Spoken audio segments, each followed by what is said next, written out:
5월 26일 밤 22살의 트레이시 브라젤은 친구 2명과 함께 워싱턴주 에버렛에 있는 코디악 론스 펍에서 즐거운 밤을 보내러 나갔습니다. 친구들이 술을 마시고 떠나는 동안 트레이시는 게임 룸에 남아 게임을 마쳤지만 그것이 트레이시의 마지막 모습이었습니다. 가족들이 그녀를 찾기 위해 온갖 노력을 다했지만 결국 흔적조차 찾을 수 없었습니다. 트레이시가 실종된 지 2달 후 26세의 패트리샤 패티베리도 같은 장소에서 비슷한 상황으로 실종 신고가 접수되었습니다. 8일 후 그녀의 생명이 없는 시신이 숲에서 발견되었고 가족들은 큰 충격에 빠졌습니다. 트레이시 브라젤과 패트리샤 베리에게 무슨 일이 있었던 걸까요? 두 사건은 서로 연관되어 있을까요? 에버렛은 워싱턴주 스노호미시 카운티에서 가장 큰 도시로 인구는 10만 명이 넘습니다. 해변, 구릉지, 강 삼각주로 유명한 이곳은 자연 속에서 휴식을 취하기에 아름다운 곳입니다. 하지만 안타깝게도 이 매력적인 마을은 두 젊은이와 그 가족에게 비극과 수십 년간의 슬픔의 현장이었습니다. 트레이시 브라젤은 뉴저지 글렌 리치에서 빌과 패기 브라젤 사이에서 1937년 1월 29일에 태어났습니다. 트레이시에게는 어렸을 때 매우 좋아하고 닮고 싶어 했던 언니 리사라는 여동생이 있었습니다. 트레이시는 전염성 있는 미소를 지녔고 책 읽기를 좋아했으며 어릴 때부터 배우기를 열망했습니다. 트레이시가 13살이던 1986년 부모인 빌과 패기에게 문제가 생기기 시작했고 결국 이혼으로 이어졌습니다. 패기는 딸들의 양육권을 얻었고 가족과 더 가까운 워싱턴주 스노호미시 카운티로 이사하기로 결정했습니다. 트레이시와 리사가 각각 16살과 19살이 되었을 때 이사를 했습니다. 빌은 아내와 별거하고 뉴저지에 살고 있었지만 딸들을 사랑했고 스노호미시에서 딸들과 계속 연락을 주고받았습니다. 트레이시와 리사는 스노호미시 카운티에서 교육을 계속 받았습니다. 트레이시는 미용 학교에 진학하기를 원했고 아직 3학년이었지만 학점을 따기 위해 열심히 노력했습니다. 미용 학교에서 트레이시는 밝은 성격으로 반 친구들에게 인기가 많았지만 가장 친한 친구는 론이라는 별명을 가진 알라나였습니다. 학교를 졸업한 트레이시는 밀크릭에 있는 헤어 살롱인 그레이트 클립스에 취직했습니다. 이 무렵 트레이시는 20대가 되어 리누드에 있는 킬러스 코너 아파트에서 독립적으로 살고 있었습니다. 그는 집을 나갔지만 어머니와 여동생과 연락을 유지하며 매일 어머니에게 전화를 걸고 여동생과도 자주 연락을 주고받았습니다. 또한 알라나와도 종종 함께 점심을 먹으러 나가는 등 친밀한 관계를 유지했습니다.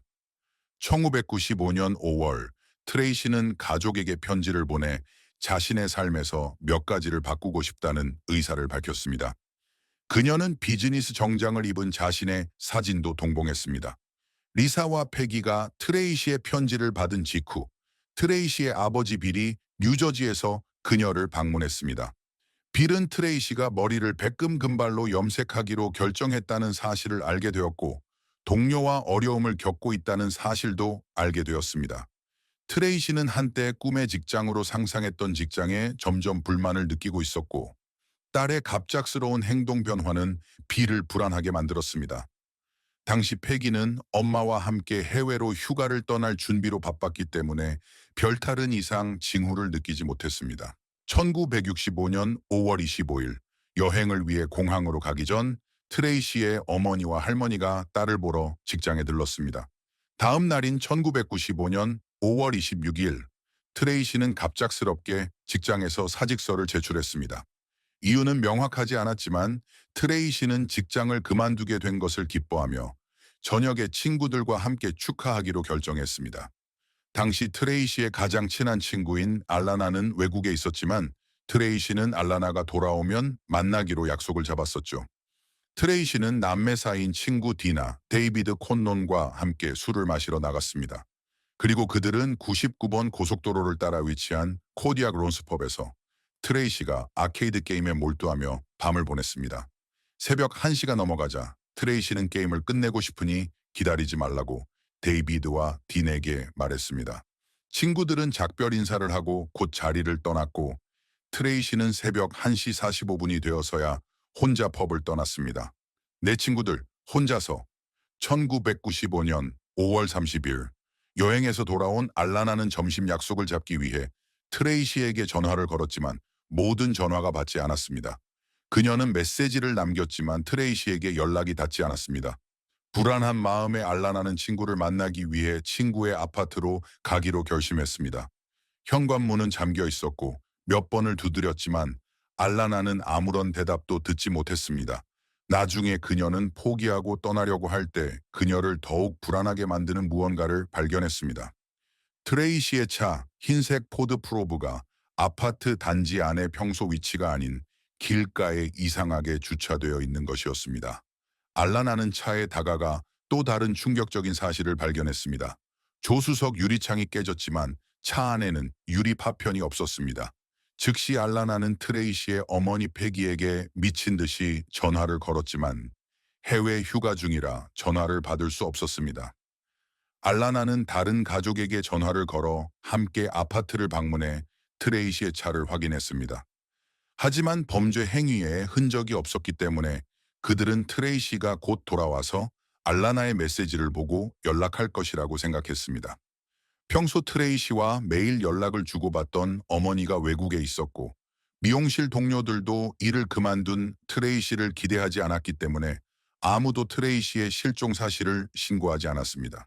1945년 6월 4일 패기의 유람선이 몬트리올에 정박하고 전화기가 다시 작동하기 시작했습니다.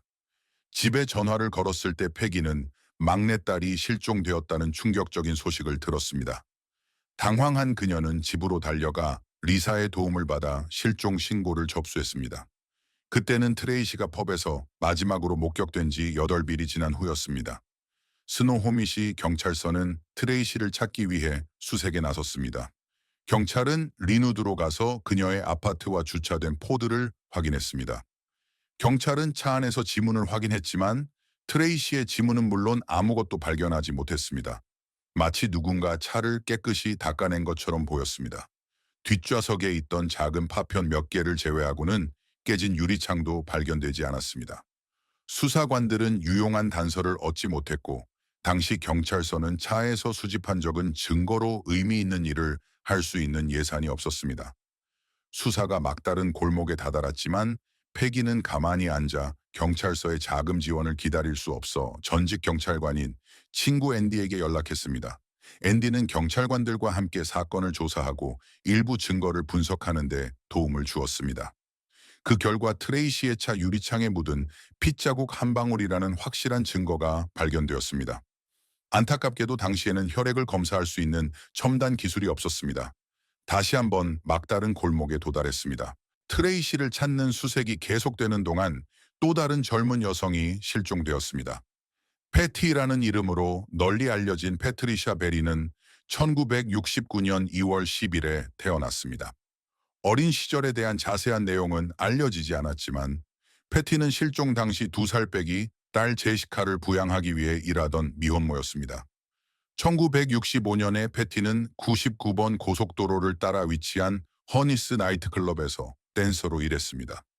그녀는 자신의 직업이 별로 마음에 들지 않았지만 급여가 좋았고 교육을 마치고 제시카를 부양하기 위해 돈이 필요했습니다. 패티는 어머니 낸시 스턴스트루드에게 학교를 마치면 자랑스러워할 만한 제대로 된 직업을 얻을 수 있을 거라고 말했습니다. 댄서라는 직업을 가진 패티는 밤에는 어린 딸을 베이비시터에게 맡기고 아침에는 퇴근 후 아이를 데리러 오곤 했습니다. 하지만 1945년 7월 31일 패티는 보모의 집에 나타나지 않았습니다. 보모는 패티의 어머니 낸시에게 전화를 걸었고 낸시는 즉시 걱정하기 시작했습니다. 보모가 저에게 전화해서 패티가 집에 오지 않았다고 했어요. 이상하다고 생각해서 몇 분 후에 가서 아기를 데리러 가겠다고 말했죠. 그녀의 친구들에게 전화를 걸어봤지만 아무도 연락이 없어서 걱정이 커지고 있었어요. 제시카는 정말 좋은 엄마였기 때문에 아기를 데리러 오는 데는 절대 실패하지 않았을 겁니다. 패티에게 제시카가 얼마나 중요한 존재인지 모두가 알고 있었고 패티가 딸을 데리러 오는 것을 잊어버렸다는 것은 상상할 수 없는 일이었습니다. 그들은 저에게 전화를 걸어 패티가 실종되었다고 말했고 연락이 닿았는지 물었고 저는 아니요, 연락이 닿지 않았다고 말했습니다. 제스를 위해 집에 오지 않았다는 것은 있을 수 없는 일이니 뭔가 잘못되었을 거예요. 그들은 패티의 인상착의와 일치하는 사람이 입원했는지 확인하기 위해 해당 지역의 모든 병원과 카운티 연관실에 연락했습니다. 당시 남편이 검시소에서 일하고 있었기 때문에 그곳에 전화를 걸어 입원한 사람이 있는지 확인했지만 매번 대답은 아니오였습니다. 결국 낸시는 경찰에 전화를 걸어 패티의 실종 신고를 했습니다. 경찰의 조치를 기다리는 대신 온 가족이 패티를 찾아 나섰습니다. 경찰은 긴급한 상황을 감지하고 통상적인 48시간을 기다리지 않고 일반 수배 공고를 냈습니다. 마음에 들지 않았어요. 좋은 생활 방식은 아니었지만 돈을 벌기 위해 하고 있었어요. 그녀는 허니스라는 곳에서 일하고 있었습니다. 다음 날 아침 늦어도 9시까지 부모 집에서 아기를 데리러 오기로 되어 있었지만 부모는 나타나지 않았어요. 보통 24시간에서 48시간을 기다려야 하기 때문에 매우 이례적으로 수배를 내렸습니다. 수사관들은 패티가 1995년 7월 31일 새벽 1시 30분경에 퇴근한 것을 발견했습니다. 그날 밤 허니스에서 근무 중이던 관리인은 수사관들에게 패티를 차까지 데려다 주었는데 타이어가 펑크 난 것을 발견했다고 말했습니다. 누군가 펑크 수리용 공기 주입기를 가져왔지만 타이어를 반 정도만 부풀리는데 그쳤습니다. 그래도 패티가 타이어를 수리할 수 있는 가장 가까운 주유소로 이동하기에는 충분했습니다. 수사관들은 이 정보를 바탕으로 패티가 갔을 것으로 예상되는 경로를 추적하여 주유소를 찾았지만 공기 주입기에 붙어 있던 메모에는 기계가 작동하지 않아 패티가 그곳에서 타이어에 공기를 넣을 수 없었을 것이라고 적혀 있었습니다. 수사관들이 나이트클럽에서 사람들을 인터뷰하는 동안 패티의 가족도 패티를 찾고 있었고 다음 중요한 단서를 찾을 수 있는 사람은 바로 가족이었습니다. 그들은 에버렛 남부의 한 식료품점 뒤 세차장 근처에서 보이지 않는 곳에 주차된 패티의 실종 차량을 발견했습니다. 증거를 훼손할까 봐 차를 건드리지 않았지만 내부를 살펴본 결과 충격적인 장면을 목격하고 즉시 경찰에 신고했습니다. 차 안은 다량의 피로 범벅이 되어 있었습니다. 이것은 더 이상 실종 사건이 아니라 훨씬 더 나쁜 일이었습니다. 모든 것이 괜찮아지는 몇 초가 지나고 나서야 무슨 일이 있었는지 깨닫고 정말 세게 발로 차는 것 같았어요. 내 딸이 죽었구나라고 생각했어요. 경찰이 현장을 조사한 결과 누군가 패티의 차를 보이지 않게 숨기려 했다는 결론을 내렸습니다. 또한 세차장에는 공기 주입 시설이 있어 패티가 실종된 날 밤 타이어를 고치기 위해 세차장에 들렀을 수도 있다는 점에 주목했습니다. 차량 외부에 핏방울이 떨어져 있어 타이어를 고치려다 공격을 당한 것으로 보입니다. 내부에 많은 양의 피가 묻어 있는 것은 공격이 차 안에서 계속되었다는 것을 의미합니다. 많은 양의 피가 있습니다. 운전석에는 피가 많이 튀어 있습니다. 뒷좌석, 특히 뒷좌석 바닥에는 피가 많이 고여 있습니다. 이 시점에서 우리는 더 이상 실종 사건이 아니라는 것이 분명합니다. 경찰은 주변을 수색하여 패티의 소지품을 발견했습니다. 피가 묻은 청바지 한 켤레, 클럽을 떠나는 모습이 목격된 지갑, 댄스 의상 등 패티의 것으로 추정되는 물건이 여러 개 발견되었습니다. 그 물건들에서 추가로 혈흔이 발견되었습니다. 수사관들은 침몰하는 느낌과 함께 패티에게 나쁜 일이 일어났다는 것을 깨달았습니다. 이건 살인사건이었다. 패티가 실종된 지 8일이 지난 8월 8일 에버렛 몰 남쪽의 숲이 우거진 지역에서 놀던 두 어린이가 소름 끼치는 무언가를 보고 비명을 지르며 어른들을 향해 달려갔습니다. 경찰이 도착해 허리부터 발가벗겨진 채 18군데 자상을 입은 채 생명이 없는 패티베리의 시신을 발견했습니다. 패티의 가족은 그녀가 공격을 당한 것이 아닐까 두려워했고 그녀의 사망 소식은 그들의 최악의 두려움을 확인시켜 주었습니다. 부검에 따르면 패티의 범인은 그녀를 학대할 의도가 있었을 가능성이 있으며 시신이 발견된 장소로 미루어 보아 범인이 이 지역에 익숙한 사람이라고 수사관들은 믿었습니다. 범죄 현장은 정말 피비린내 나고 소름 끼치는 매우 폭력적인 공격이었습니다. 아이를 잃는다는 것은 믿을 수 없는 일인데 살해당하는 것은 훨씬 더 끔찍한 일이죠. 끔찍하고 끔찍한 느낌이었어요. 수사관들은 패티가 클럽을 떠난 날 밤에 감시 카메라 영상을 확보하기 위해 허니스 클럽으로 돌아갔습니다. 안타깝게도 영상은 처음부터 끝까지 공백으로 되어 있어 클럽 주인을 의심하게 만들었습니다. 클럽 주인이 무언가를 숨기려는 것처럼 보였지만 수사관들이 수갑을 채우고 싶었지만 범죄 현장과 연결되는 증거는 없었습니다. 클럽 측은 영상을 파기했다고 생각했고 법 집행 기관에 협조하지 않는다는 입장이었습니다. 얼마 지나지 않아 수사관들은 패티에 대한 정보를 가지고 있다고 주장하는 고객 레슬리 제임스로부터 전화를 받았습니다. 제임스는 오후 9시부터 10시까지 허니스에 있었고 패티와 약 20분간 대화를 나눴다고 말했습니다. 허니스에서 나온 후 그는 32마일 떨어진 카지노로 차를 몰고 갔고 그날 밤 늦게 돌아오는 길에 주유소에서 패티가 타이어에 공기를 넣는 것을 봤다고 주장했습니다. 그 주유소는 펌프에 결함이 있는 바로 그 주유소였습니다. 처음에 경찰은 패티가 주유소를 방문했다고 생각했기 때문에 제임스의 이야기를 믿었지만 제임스는 경찰과 이야기할 때마다 계속 말을 바꾸며 혼란스럽고 의심스러운 진술을 했습니다. 경찰은 그를 용의자 명단에 올려놓고 철저하게 신문했지만 살인사건과 연관된 증거가 없어 그를 풀어주었습니다. 수사가 지지부진하고 경찰이 앞으로 나아갈 길을 찾지 못하자 낸시는 자신만의 길을 개척했습니다. 그녀는 패티의 이야기를 언론에 알리기 위해 데일리 헤럴드의 기자 스콧 노스에게 연락을 취했습니다. 저는 무언가를 해야 하고 그 일이 의미 있는 것이어야 합니다. 패티, 우리가 결코 포기하지 않았다는 것을 알아줬으면 좋겠어요.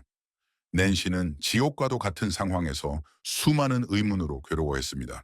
누가 딸의 목숨을 앗아갔는지 필사적으로 알아내고 싶었고 강박관념에 사로잡혀 있었죠. 낸시는 딸을 사랑했고 저는 처음부터 이 영화가 딸에 대한 어머니의 사랑, 즉 사랑에 관한 이야기라고 생각했습니다. 낸시는 정직한 방식으로 패티의 기억을 신문에 생생하게 담아주었고 저는 그 점에 대해 매우 감사하게 생각합니다. 스콧은 패티에 대한 감동적인 기사를 게재하면서 좋은 단서를 얻었습니다. 새로운 목격자가 패티가 실종되던 날 밤 목격한 일에 대해 경찰에 연락했습니다. 목격자는 패티의 차가 발견된 세차장에서 한 남자가 혈흔을 씻는 것을 봤다고 말했습니다.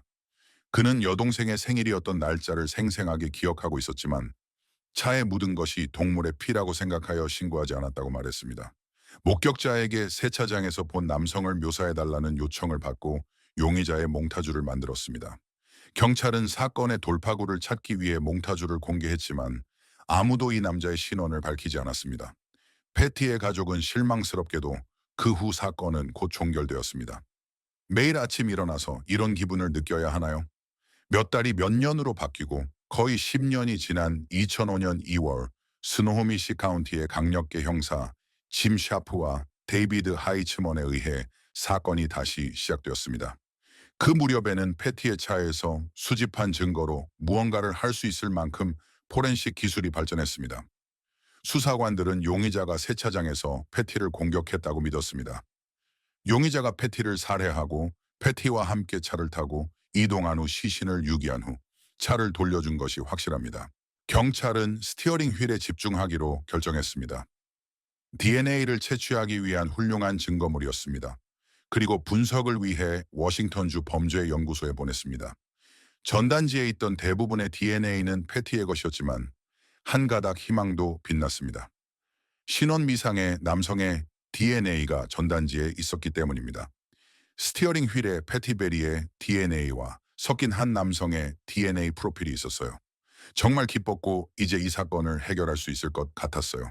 새로 추출한 DNA 프로파일은 통합 DNA 색인 시스템 CDODIS에 제출되었고 2008년 만에 오랫동안 기다려온 해답이 나왔습니다. 수사관들은 이미 구금되어 형을 살고 있는 알려진 범죄자, 즉 데니 자일스라는 상습범과 일치하는 점에 초점을 맞췄습니다. 40살의 데니 자일스는 경찰 기록에 긴 범죄 목록이 있었지만 그의 DNA는 최근에야 공연 음란죄로 유죄 판결을 받은 후 시코디에스 시스템에 제출되었습니다. 그는 학대 미수로 유죄 판결을 받은 전과자였습니다. 그는 1967년 학대 혐의로 유죄 판결을 받은 것을 시작으로 성인 생활 내내 감옥을 들락거렸습니다.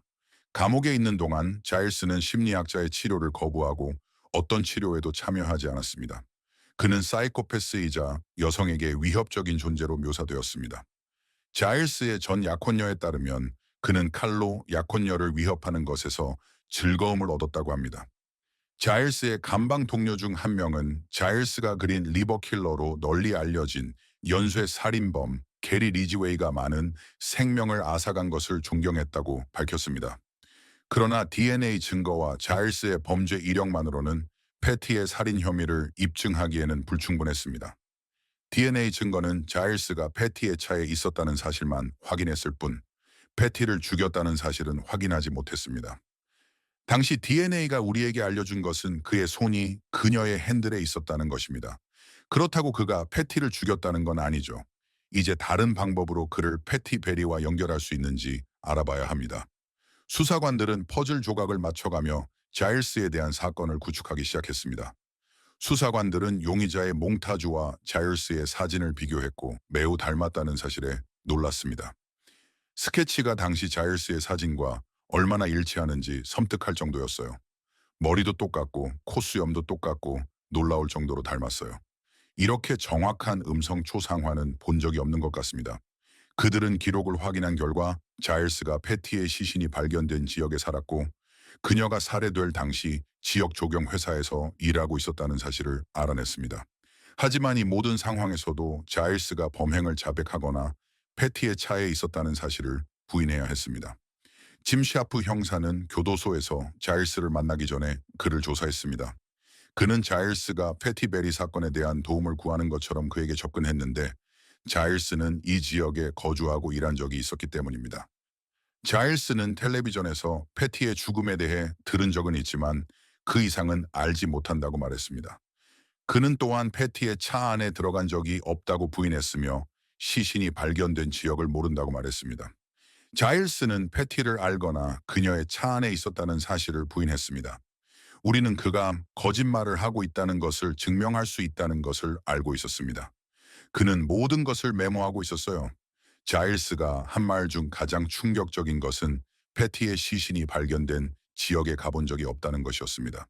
그는 정원 가꾸기 팀에서 일했고 약 3개월 동안 일주일에 한 번씩 하고 있는 것이 분명했습니다. 샤프 형사는 자일스가 패티의 시신이 발견된 곳과 같은 에버렛 몰 근처의 숲에 정원 일을 하다가 풀을 베러 가곤 했다는 사실을 알고 있었습니다. 샤프는 자일스의 자백을 받아내기 위해 그가 패티의 차에 타고 있었다는 것을 증명하는 DNA 증거를 보여주었습니다. 그는 그 말을 듣고 충격을 받았어요. 패티를 죽인 사람이 아니라면 그의 DNA가 거기 있을 리 없다고 말했죠. 그는 궁지에 몰리고 초조해 보였어요. 우려에도 불구하고 자일스는 살인 자백을 완강히 거부했지만 형사들은 이미 그를 패티의 살인 혐의로 기소하기에 충분한 증거를 확보하고 있었기 때문에 자백을 받아내기 위해 시간을 낭비하지 않았습니다. 패티의 미제 사건을 제기한 이후 수사관들은 트레이시의 실종과 패티의 살인이 연관되어 있다고 의심했습니다. 두 사람 모두 늦은 밤 99번 고속도로를 따라 몇 달 사이에 사라진 젊은 여성이었기 때문입니다. 두 사건 모두 누군가 지문을 모두 지우려 했다는 명백한 흔적이 있는 버려진 차가 발견되었습니다. 트레이시의 시신은 발견되지 않았지만 수사관들은 그녀 역시 자일스의 손에 의해 목숨을 잃었다고 확신했습니다. 수사관들은 트레이시의 사건을 해결하기 위해 다시 첨단 법의학 기술을 활용했습니다. 수사관들은 트레이시의 차 유리창에서 발견된 혈액 한 방울을 분석하기 위해 본의 DNA를 추출할 수 있었습니다. 이 DNA는 자일스의 혈액과도 일치하여 자일스가 트레이시의 차에 있었다는 사실을 증명했습니다. 그러나 패티 사건에서와 마찬가지로 자일스는 트레이시에게 일어난 일에 대해 자백하거나 자세한 내용을 밝히기를 거부했습니다. 하지만 형사들은 그를 트레이시의 살인 혐의로 기소했습니다. 2012년 11월 14일 자일스는 패티 베리 살인 혐의로 기소되어 스노우미시 카운티 고등법원에서 재판을 받게 되었습니다.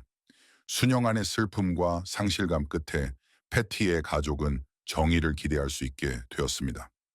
자일스도 트레이시의 살인 혐의로 기소되었지만 검찰은 트레이시의 시신을 찾지 못한 상태에서 그를 유죄로 기소해야 하는 문제에 직면했습니다. 이 때문에 트레이시의 사건은 기각되었고 패티의 사건은 추적되었습니다. 패티의 경우 특히 시신에 대한 강력한 증거가 있었기 때문에 그것이 가장 좋은 방법이라고 생각했습니다. 며칠간의 심리 끝에 스노호미시 카운티 고등법원 판사 브루스 와이스는 자일스에게 1급 살인 혐의를 유죄로 인정하고 징역 47년 6개월의 실형을 선고했습니다.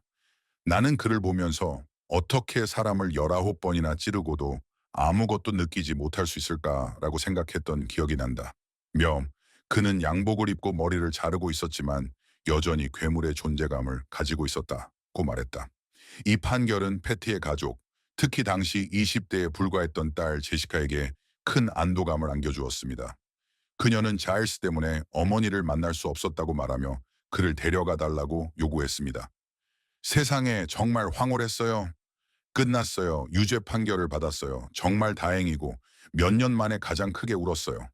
트레이시의 가족은 자일스에게 트레이시의 시신 위치를 공개하라고 설득하며 그가 더 이상 감옥에서 복역하는 데 관심이 없으며 딸을 품위 있게 장례를 치르고 싶을 뿐이라고 확신했습니다. 그러나 자일스는 수년 동안 침묵을 지켰습니다. 샤프 형사는 트레이시의 사건을 담당한 심령술사와 함께 트레이시가 죽었고 시신이 어딘가 우물에 버려졌다는 말을 들었습니다. 샤프 형사는 그녀의 시신이 차가 발견된 지역 근처 어딘가에 있을 것으로 생각했지만 정확한 위치는 계속 경찰의 추적을 피했습니다.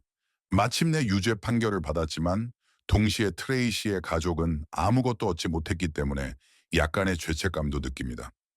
그들은 여전히 악몽 같은 삶을 살고 있죠. 트레이시가 묻힐 수 있고 우리가 평화를 느낄 수 있는 곳으로 그녀를 데려오고 싶을 뿐입니다. 데니 자일스의 선고는 패티의 가족에게 안도감을 주었고 트레이시의 가족에게도 언젠가 트레이시를 품위 있게 매장할 수 있을 것이라는 희망을 주었습니다. 데니 자일스의 이야기는 특정 범죄자를 무분별하게 사회에 풀어주어서는 안 된다는 것을 보여줍니다. 자일스는 2급 절도 혐의로 당국을 피해 도주하던 중 8개월에 걸쳐 트레이시와 패티를 살해했습니다. 자일스와 같은 범죄자를 어떻게 처리해야 한다고 생각하시나요? 그리고 사회에 위협이 되지 않도록 이들을 처리하는 가장 좋은 방법은 무엇이라고 생각하시나요? 이 시점에서 다른 범죄를 보지 못하셨나요? 놓치지 않겠습니다.